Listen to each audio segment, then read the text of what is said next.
Christmas Special zum ersten Advent. Kleine Geschenkideen heute hier mit Marc und mir. Eine Sache, die mir am Herzen liegt tatsächlich, wir haben die seit 14 Jahren im Programm, Aviator Google aus Super Frankreich. Die Mega-Monster, die Brille der Brillen. Und zwar, kennen ja doch schon ganz viele, wie gesagt, seit 14 Jahren, wir haben noch nicht einmal einen Rückläufer gehabt. So mit einer echt Napperlederauflage, die wirklich angenehm ist. Wir haben eigentlich uns immer nur gekümmert um das Modell T1, T2. Das ist die eierlegende Wollmilchsau. Man kennt diesen Shape auch von klassischen Fahrbrillen. Alle anderen sind Kopien. Diese Firma wurde 1880 gegründet. Seit 1920 wurde diese Aviator-Brille, das waren früher auch Doppeldecker-Pilotenbrillen und sowas, ja, gegründet. Und die hören auf. Die Produktion ist eingestellt. Ja, das ist extrem schade. Wahrscheinlich ist die Konkurrenz einfach mittlerweile zu groß. Und der gute Léon Jantin ist auch nicht mehr der Jüngste. Also das ist so ähnlich die Geschichte wie bei Davida. Irgendwann ist einfach mal Feierabend. Und jetzt ist der Punkt leider gekommen. Die Manufaktur hat geschlossen. Wir haben alle Restbestände von T1 und T2, die man in Deutschland auftreiben konnte, aufgekauft.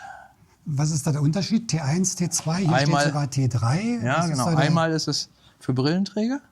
Hier ist so ein Schlitz drin. Ah, okay, da kann man eine Und Brille die andere bekommen. ist schmaler. Okay. Ja, die ist schmaler. Und man glaubt es gar nicht, man kriegt hier erstaunlich große Brillen drunter. Ja, man glaubt es gar nicht. Also das ist wirklich tatsächlich Auch eine ganze sehr schön Menge. belüftet hier oben mit diesen ganzen Lüftern. Also es ist tatsächlich so, man hat hier nicht das Problem, dass sie beschlagen, man hat nicht das Problem, dass sie unangenehm drücken, weil ich meine, wenn man den ganzen Tag trägt, dann muss die schön sitzen und die sitzt wirklich, da habe ich noch nie eine Beschwerde zurückbekommen oder einen Umtausch oder irgendetwas, das ist schon toll. Und die Gläser kann man tauschen? Die Gläser kann man tauschen, das ist jetzt aber nichts, was man an der Ampel so klick macht, weil hier ist so eine Mini-Madenschraube, den Rahmen kann man einzeln, also die Rahmen gibt es in Chrom, die gibt es in Brush, die gibt es in allen möglichen Farben, in Dunkel, in Hell und die Gläser dann auch, gibt es in Gelb, Klarsicht, was wir halt noch haben. Braun, schwarz. Chrom haben wir leider nicht mehr.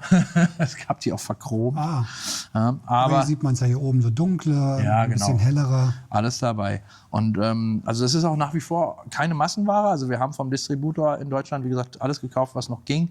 Und es ist trotzdem keine Massenware. Also das werden die letzten knapp 200 Stück sein, die man sich zulegen kann. Und ich würde sagen, das ist fast eine Anschaffung fürs Leben. Also, weil den Gummi konnte man immer einzeln tauschen, aber da kann man jetzt auch einen anderen Gummi nehmen. Ja, das ist nicht das Problem, wenn der denn mal ausgeleiert ist.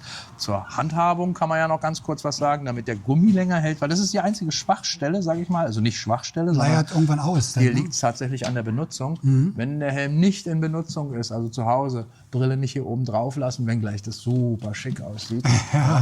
So, es ziert jeden Helm. Jeden sieht super Helm. aus, Und das Schöne ist natürlich, hier ist es nicht nur eine reine Zierde, wie bei fast allen anderen Brillen, ja, die lange nicht so bequem sitzen. Und wenn man jetzt aber zu Hause das Ding ins Regal stellt, hier runter, ist der Gummi entlastet, alles gut. Ist die Spannung weg dann, ne? Das zur Lagerung. Sieht auch schön aus hier, ne? So braun mit einem braunen Helm. Super schön. Du findest für jeden Helm die passende Farbkombination, entweder Kontrast oder Ton in Ton. Das ist eigentlich fast egal. Das ganze Ding kommt in so einem Säckchen. Hier müsste eigentlich Handmade stehen. So, hier Aviator. Das ist gleichzeitig, das ist so ein ganz feines Material, das ist gleichzeitig das Brillenputztuch. Sehr, sehr praktisch. Das ist super. Ja, und ist wirklich hübsch gemacht. Hat man gleich Aufbewahrungssäckchen. Ist ein ganz tolles, ganz, wer so auf klassische Fahrbrillen steht. Ja, für Vespa Lambretta sieht es natürlich bei einem Jethelm super aus dann, ne? Großartig. Preismäßig, wo liegen die jetzt? Wir liegen bei 160 €. 160 €. Egal welche Farbe, welche Ausstattung. 159 sind es meiner Meinung nach, aber können wir gleich noch mal das ist doch ein guter Kurs für ein Weihnachtsgeschenk, oder? Das ist ein super Weihnachtsgeschenk. Also ist wirklich was Nachhaltiges vor allem. Also das ist was man lange hat. Richtig. Vorne haben wir dann noch ein paar Farben. Blau, also die Farben, die es ja alle so noch gibt. Aber wie gesagt, Restbestände. Übrigens, hier sind so blau verspiegelte. Ja, genau. Das ist auch ganz geil. Sieht schön aus. Ja? Also mein Favorite sind gelbe Gläser.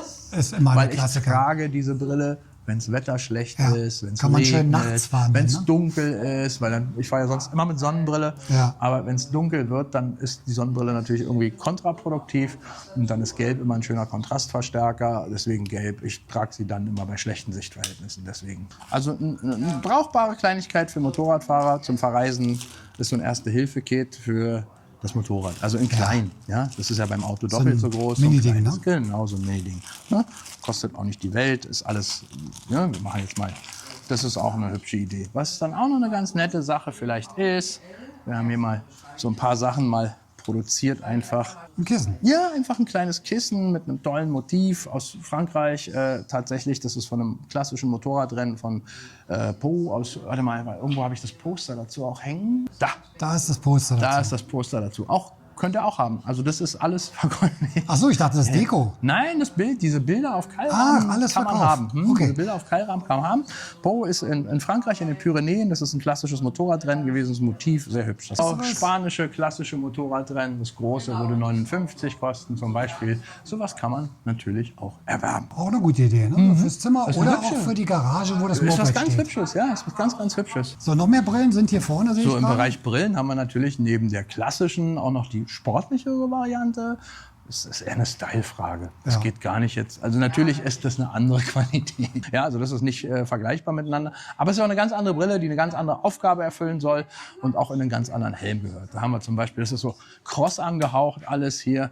So eine klassische Skibrille, sage ich jetzt mal. Ja, eine klassische Crossbrille ist dann vom Stil her eigentlich angesagter. Das ist mal ernst, sieht doch cool aus. Sieht gut aus, ja, stimmt. Ja, auch die Farben kommen super zusammen. Passen super. Ja, braun, rot, blau, also ist ja schon so retro, super klasse. Ja, und das geht auch gut. Auch hier gibt es immer passend andere Gläser, hell, klar, dunkel. Kann man auch tauschen. Für die meisten. Genau. Wo liegen die so preislich? Die liegen ganz unterschiedlich. Die wahrscheinlich, liegen ganz unterschiedlich tatsächlich. Die liegen teilweise 49 € kosten die hier, ja, auch die 49. Also das ist so ganz grob, Fuffi plus minus. Ja, okay. Das ist so die Preisrange bei denen. Also es funktioniert auch alles. Ja. So, ich meine, das ist so hübsch. Und diese Brille wird halt auch gerne getragen. Aha, okay. Sieht doch geil aus. Ja. Ja, Wenn man darum so geht's. lässig umhängt. Ja, lässig, genau. Lässig ist der Punkt. Ja, darum geht's. So, da haben wir da. Basecaps haben wir noch mehr. Guck mal hier. Hier. Haben wir auch genau. Von Fuel, Van Dutch, Carhartt, Vespa natürlich. Lambretta natürlich auch. Ganz Also klar, von nicht jedem zu vergessen. das Passende Entschuldigung. dabei. Hier haben wir auch ein schönes Weihnachtsgeschenk, auch so kleine Ledertankpads Okay. für den klassischen Könnte man die Kaffee-Racer-Fahrer. auch für die Vespa nehmen? Könnte man auch außer. Warum denn nicht? Na klar. Ja, also Guck mal, fällt mir jetzt grad mal im ein. Ernst. Ich habe schon immer mal darüber nachgedacht. Die dass man typischen Stoßkanten. Genau. Eigentlich müsste man mal ein Patch sozusagen machen, den man hier aufklebt und nicht dieses olle Geraffel hier von dem Sturzbügel, sondern einfach einen Patch, ein Leder oder was auch immer, ein Sturzpatch, den man hier aufklebt. Guck dir das mal in klein an. Jetzt mal so. Und jetzt Die Form passt gut. Jetzt stell dir das dimensional einfach größer vor und du hast aus meiner Sicht den hübschesten Nicht-Sturzbügel. Ja, ist cool. Und sieht viel cooler aus. Aber egal, natürlich Aber kannst du es auch an die Vespa ballern. Ja, Schau, würde guck. gehen da oben. Ja, sieht doch schick aus. Kannst du auch. Aber eher fürs Motorrad gedacht. Ne? Genau. Rucksack würde ja auch gehen als Geschenk. Auch das würde funktionieren. 150 € für so einen schönen Rucksack. Ja, für der einen- kann für eine einen- ganze für eine Menge. Der ist Vespa. toll. Ja. Das ist auch, der kann auch eine ganze Menge. Na, schon mal dabei stehen. Den kann man aufklappen, dann ist er doppelt so groß. Also ist jetzt nichts. okay. Das ist bei dem, nur weil man es nicht gesehen hat. So, neben all den ganzen Kleinigkeiten und Zubehörsachen gibt es natürlich auch wie immer so ein bisschen klassische Motorrad-Apparel-Wear hier mit und ohne Schutzfunktion, aber auch hier viel ganz normales Alltagskleidung. Ganz neu haben wir relativ viel von Holy Freedom im Programm. Sehr abgefahrene Brand aus Parma, Italien. Auch abriebfest, man kann Protektoren reinmachen, muss nicht. Super, ist easy zu tragen. Ist jetzt Interessanter Schnitt, ne? Genau, Mit den jetzt nicht unbedingt Taschen im da Winter. vorne. Ich kann es ja mal einmal anziehen, nur zum Zeigen, weil es sitzt auch ganz cool. Ist halt made in Italy, das merkt man schon. Also vom Schnitt und allem, das passt schon ganz gut. So, Schnick, Schnack. Ah, cool. Hübsches Gerät, Gut aus. oder? Ja, sieht witzig Ja? aus. Hinten auch schön lang, da ist Ja, alles genau. so ein bisschen geschützt. Ist auch ein leichter Stretch-Anteil drin. Den brauchst du ja, ne? Wegen vorne. Genau, leichter Stretch-Anteil drin. So, das Logo ist toll, ne? Was ist das? Da fehlt ein Kopf. Ja, genau, da fehlt dem Schaf. Was ist das, ein Schaf, ne? Ich glaube, ein Schaf ohne Das ist ein Kopf. Schaf ohne Kopf. Und das ist eins der coolsten Sachen von Holy Freedom, die wir aktuell da haben, ist eine Lederjacke für Damen. Komm. Tadam! Das ist eine Lederjacke? Ja, Halleluja, die ist ja ein bisschen bling bling, ne? die ist geil. Könnte man auch gut zu Silvester anziehen. Auch Holy Freedom. Ja, cool. so eine Bomberjacke mit so einer, aber aus Canvas. Nicht so ein Glänzestoff, ne? Bisschen Moto Guzzi Stuff, Regenjacke, die gleichzeitig so ein Softshell, ganz leichte Softshell-Oberfläche hat. Sitzt auch echt cool. Hast du eine da? Ja, Musste ich mir gleich selber eine schnappen, weil ich die echt hübsch fand. Weil die hat auch, kommt noch dazu, ist auch gut ausgestattet. Du hast eine Große Innentasche, du hast eine Tasche für deine Brille, dein Handy, dein weiß ich was. Ja, die ist hier drin. Ne? Die ist atmungsaktiv. Ärmel kann man auch enger machen. Wasserdicht, winddicht. Und die sitzt auch sehr, sehr cool, finde ich. Sitzt fantastisch. Hat eine Kapuze dran. Ja, sieht super aus. Ja. Na, also man sieht echt angezogen aus mit dem Ding. Weißt du? Ein hübsches Teil. Bisschen Ja, Moto Guzzi gebrandet. Hängt halt auch nicht in jedem Laden. Dann haben wir einen hübschen schwarzen Auch Guzzi. Moto Guzzi Pullover. Auch ganz nice gebrandet. Schwarz in schwarz. Also unauffällig. Sehr cool. Auch eins meiner Favorites. Bomberjacke. Bomberjacke von Moto Guzzi. Von Moto aber Guzzi. auch ganz, ganz dezent. Ja, also du hast es zwar hier noch dran, aber wenn du den Den kann man abmachen. abmachst, ne, dann hast du es hier nur noch ganz dezent. Ja, das ist Natürlich schön. ist klar, es ist ein offizielles Wear. Sitzt auch echt toll, das Ding. Ich mich echt zusammenreißen. So. Lässt du die Finger weg, nicht wieder kaufen. Echt schönes Teil.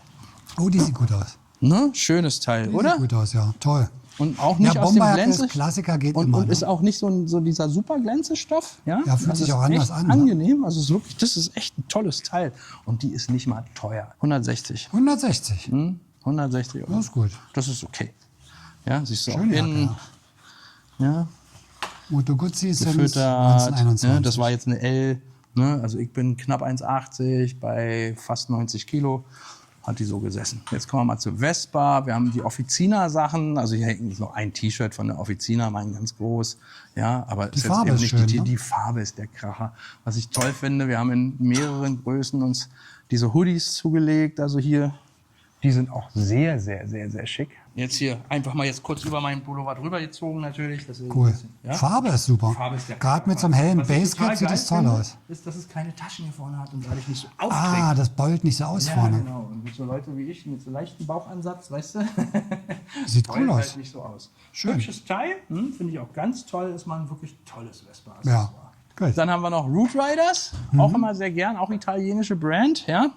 Root Riders, die haben immer auch ganz interessante Materialien, also sehr schöner Pullover hier, toller Schnitt, einfach gerade, nicht so ein Beutelschnitt, ja, wie so ein normales Sweatshirts.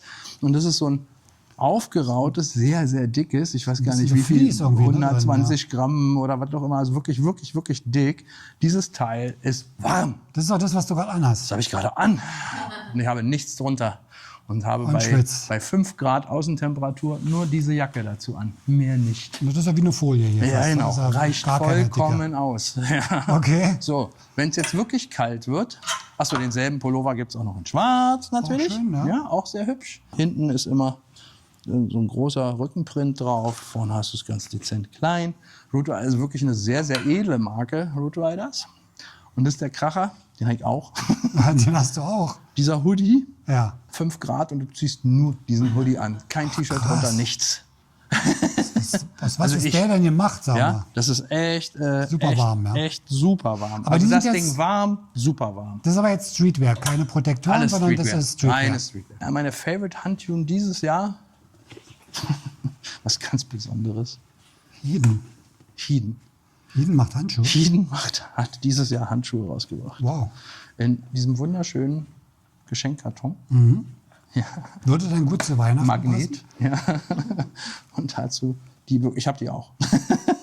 Wirklich ganz. Sag mal, Carola, jetzt müssen wir mal echt ein Wort reden. Kauft Micha eigentlich alles, was ihr neu kriegt? Klar. Echt, ja? Zum Testen oder nur, weil er das cool findet? Zum Testen. Ja, man muss ja die Sachen auch testen, die man hat. Okay. Wir testen ja auch die Helme. Die Rein wissenschaftlich also sozusagen. auf Natürlich. jeden Fall. Und wie immer, alles, was wir hier haben, tragen wir selber, finden wir selber toll. Ja, vielleicht nicht jede Farbe, aber die Sachen, die wir hier haben, mögen wir alle selber. die Handschuhe Was wir sehen nicht, schick was wir aus. nicht leiden können, fliegt hier raus. Hier, So. Holy Freedom.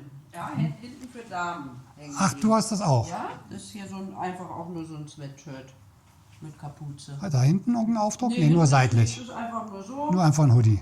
Und hat ein Einfach Kapuzchen. So, super gemütlich. Cool. Und da sind die Handschuhe, also auch wirklich Das sieht ja witzig aus. Ja, das sind wie so alte Rennfahrerhandschuhe, ganz hübsch gemacht. Ja. Also auch tatsächlich, hier hast du für Regenabweiser am Visier. Ja, kannst du so wegwischen. Hier, so Pantau. Ja. Genau. Scheibenwischer. Ja, genau, hast einen Scheibenwischer dran. Wirklich großartige Handschuhe. Tolle Protektoren Verarbeitung, Protektoren drin, ohne dass es aber jetzt aufträgt oder so. Ganz, ganz, ganz toll, was uns die Engländer da... Passend zum Heidenhelm und der Aviator-Brille braucht man dann noch die Handschuhe. Unglaublich, ja. Ganz, ganz toll. Das ist mein Lieblingshandschuh dieses Jahr. Zum Beispiel, was ich gerade selber umhabe, auch sehr schön. Von Leatherman gab es mal eine Zeit, ist ein bisschen untergegangen. Das ist das Teilchen hier. Nur, dass ich das ein bisschen gemischt habe. Das ist ein Armband mit Funktion. Wie mit Funktion? Was macht das? Da sind Werkzeuge. Ach Quatsch. Das sind Schraubenschlüsselgrößen. So fürs Fahrrad oder so Hier kann man hast es du nehmen. Imbus. Ja, verschiedene Imbusgrößen. Ach, das ist ja Dann hast witzig. du Kreuzschraubendreher, Schlitzschraubendreher. Also ich benutze das zum Beispiel ganz gerne, wenn ich draußen beim Kunden die Leerlaufdrehzahl mal schnell hochdrehen will. Klang. Was natürlich auch gut wäre bei so Immer einem dabei. Ding. Ist da ein Flaschenöffner dran? Aber selbstverständlich. Da ist ein Flaschenöffner dabei. Hier. Tatsächlich. Da Ja, da ist er. Flaschenöffner. Und noch viel lustiger ist, was dann man heutzutage so braucht. Warte, wo ist es? Pika. Hier, das ist für Blisterverpackung. Weißt du? Genau, ja. Und hier hast du einen Pika für SIM-Karten. Super praktisch. Den sucht man ja immer, ne? Der ist immer in der Da hast Verpackung du- drin. Ja, genau. Da klingen SIM-Karte raus. Das ist ja cool und sieht aber auch noch schick aus. Und du irgendwie, kannst ne? halt Also, die Länge, es ist groß genug für jedes Handgelenk. Und wenn du das eben sagst, ich brauche es aber schmaler, kannst du durch das Einfach Entfernen rausnehmen. einzelner Elemente, wo du sagst, okay, das brauche ich jetzt nicht so oft oder was auch immer, die Größe habe ich gar nicht. Wir haben sie nur in metrisch hier, es gibt natürlich auch Zoll, aber wir haben sie nur noch in metrisch. Und wie du siehst, hier gibt es 2 verschiedene Breiten noch. Also da haben wir noch so ein bisschen was von. cool. Gute Genau. Idee. Ganz tolles Schmuckstück gleichzeitig. Witzig, ja. Ja, Schmuckstück mit Funktion, das ist eigentlich ziemlich cool. So, dann haben wir natürlich den Klassiker Schlüsselanhänger, Plätzchenausstecher. Plätzchenausstecher Super ist gerne lustig, ne? genommen. Die Roller-Plätzchenausstecher sind so ein ganz tolles Nikolaus-Mitbringsel, hier ein etwas größerer gerade sagen, in Kunststoff. Weihnachtszeit Kekse backen. Das ne? ist immer, ja, das ist voll schön. Das hier sind auch Pins, auch ganz hübsch eigentlich. Das ist immer so ein Dreier-Set, man kann die aber auch einzeln kaufen. Ja, das ist Für die Jacke irgendwie. hier kann man sich anpinnen, genau. Man muss es nicht als Dreier, siehst du hier hinten? Das ist genau. Pins. Ja, kostet zusammen einen Zehner, wenn man eins braucht, 4 €. Das ist also da auch mal was für die ganz Kleine. Ja. Ja, also so als, ist ein nettes Gimmick am Nikolausstiefel. Kling. Ja, genau. Ja? Schön. Angepinnt und dann hat der Nikolausstiefel gleich irgendwie so einen Bezug zum Thema. Ganz hübsch übrigens. GPS-Tracker. Funktioniert aber nur mit iPhone leider. Ja, also nur mit iOS. Ein GPS-Tracker, Ganz dünn, ein ne? dünner schwarzer Aufkleber. Nicht weiter. Und den kannst du, wie der hier drauf zu sehen ist, der wird nicht als GPS-Tracker erkannt vom Dieb. Den klebst du unten zum Beispiel an deine Sitzbank ran. Ja, genau. Ja? Erkennt kein Mensch als GPS-Tracker. Macht Macht auch der nicht mit- wie der iTag, Ja, ne? genau. Der auch durchaus mal Geräusche machen kann. Macht nichts, einfach Klick ran, fertig. Wo kriegt der die Energie her? Hat der irgendwie Der hat eine Batterien Batterie drin? drin, ja. Genau. So eine ganz flache dann Ja, irgendwie, kostet ne? zwar auch nur 30 €, die hält auch super lange, die Batterie, aber ist nicht Muss da eine Karte rein oder sowas? Nein. Funktioniert nur mit Bluetooth wie wahrscheinlich, iTag. ne? Ja. Wie iTag. Total schade, dass es kein Geruchs Ja, YouTube gibt. Ja? Geruchsvideo. Alter, der Geruch von frisch gemahlenem Kaffee Ist schön, ne? ist großartig.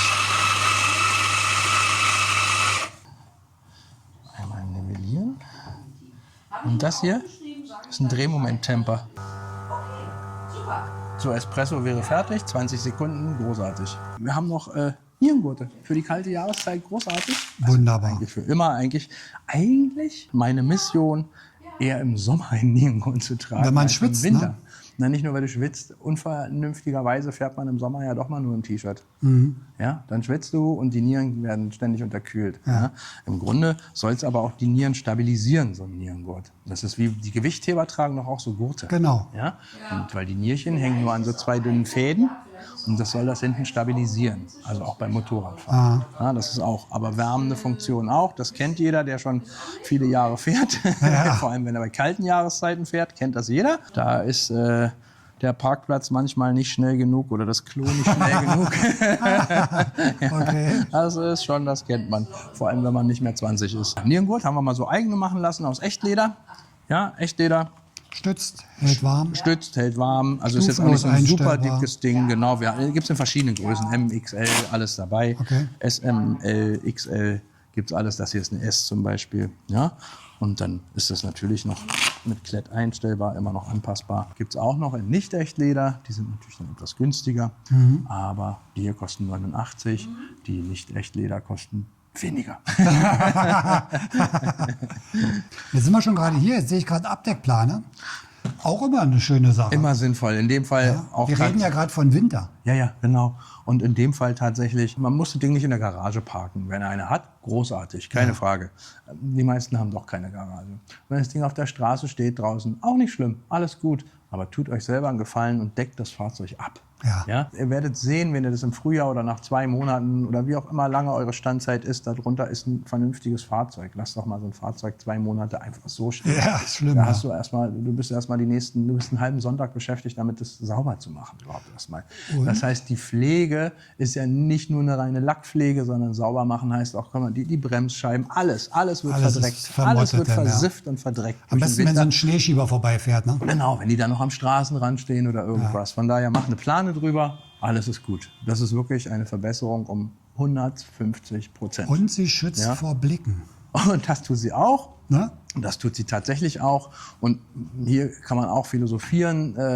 Also es gibt die billigsten Dinger manchmal in den Discountern für 10 €. Das ist so wirklich wie so eine Müllplastiktüte. Also meinst du einen Müllsack einfach rüber machen? Im Grunde sind die so, die sind nicht atmungsaktiv, gar nichts. Ja. Dann gibt es aber auch es gibt auch solche Premium-Dinger für weit über 100 €. Ja, kann man auch haben. Die sind innen mit Samt ausgeschlagen. So in etwa. Und hier gibt es ein Eigenprodukt von SIP in dem Fall. Wir haben den verschiedenen Größen auch für Motorräder. Faltgarage Outdoor. Genau, ich habe auf meiner Dorso Duro auch so ein Ding. Ja, also auch genau die. Das Teil hier ist atmungsaktiv. Ja, es ist wasserdicht, atmungsaktiv und da ist ein Eigenprodukt, das weil SIP auf der Seite steht. Das ist aber in so einem netten Oliv, das fällt kaum auf.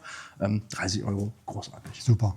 Ganz tolles Preis-Leistungs-Verhältnis und ein super Geschenk, wenn man sowas nicht hat. Ja, last but not least, das ist eher so ein allgemeiner Hinweis. Ich würde es weniger, vielleicht kann man es in Nikolausstiefel tun oder sowas. Für die ihre Fahrzeuge länger wegstellen, ein Benzinstabilisator.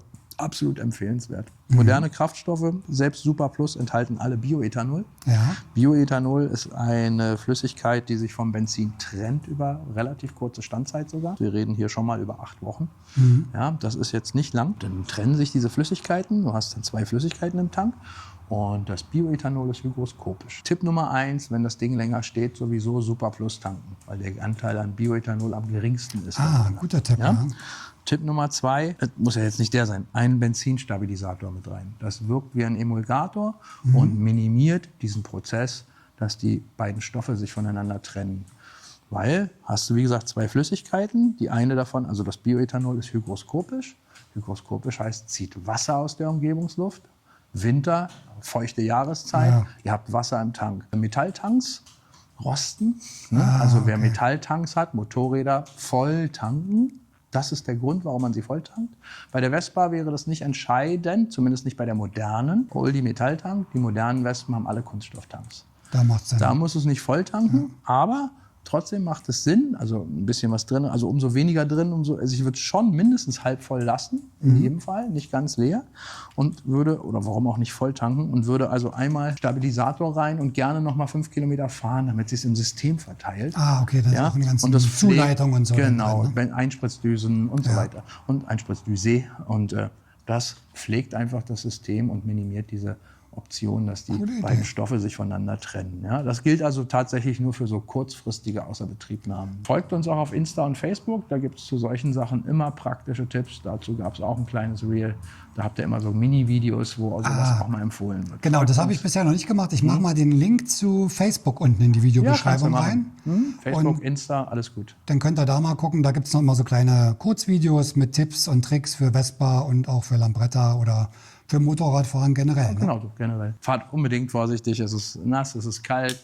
Denkt dran, im Winter die Reifen vielleicht um 0,1 bis 0,2 Bar höher aufzupumpen, damit ihr besseren Grip habt, ja, weil Winterluft, der Reifendruck wird geringer durch die kalte Luft. Also deswegen ein bisschen höher aufpumpen, 0,1, 0,2 mehr, um das auszugleichen. Guckt regelmäßig nach Reifendruck, denn nichts ist wichtiger gerade als Traktion bei den nassen und kalten Straßen. Okay, letzter Hinweis noch.